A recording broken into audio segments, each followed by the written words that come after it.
Emotional exhaustion is the psychological depletion that occurs when a person has been carrying emotional demands for too long without enough opportunity to recover. It is not simply ordinary tiredness. Physical fatigue can often improve through rest, while emotional exhaustion can remain even after sleeping because the mind itself has become overburdened. A person may spend years managing responsibilities, suppressing emotions, caring for others, dealing with conflict, maintaining relationships, meeting expectations, or constantly adapting to circumstances that require psychological effort. Eventually, the internal resources used to regulate emotions begin to feel depleted. Patience becomes shorter, motivation becomes weaker, and ordinary responsibilities begin feeling disproportionately difficult. Small problems can trigger unusually strong irritation because the emotional system has little remaining capacity. Some people respond by becoming withdrawn and quiet, while others become unusually reactive,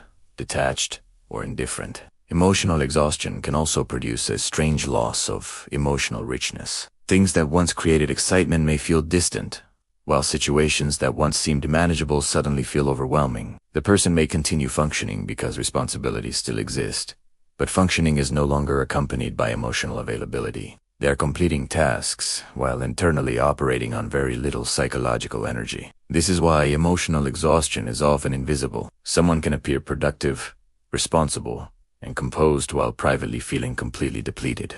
The deeper psychology of emotional exhaustion involves prolonged emotional output without sufficient restoration. A person who constantly suppresses anger, comforts others, manages conflict, anticipates problems, or tries to remain strong may gradually lose access to their own needs. They become skilled at responding to everyone else's emotions while becoming disconnected from their own. People-pleasing can intensify this pattern because saying no creates guilt, while constantly accommodating others creates resentment and depletion. Perfectionism can produce another form of exhaustion because the mind remains permanently focused on preventing mistakes and maintaining an ideal image. Overthinking keeps the nervous system engaged even when nothing is physically happening. Emotional exhaustion, therefore, often reflects not one overwhelming event, but the cumulative effect of countless unresolved demands. Recovery begins when the person recognizes that emotional capacity is limited, and that constant availability is not the same as strength. Rest becomes meaningful when it includes psychological rest, not simply physical inactivity. This may involve reducing unnecessary stimulation,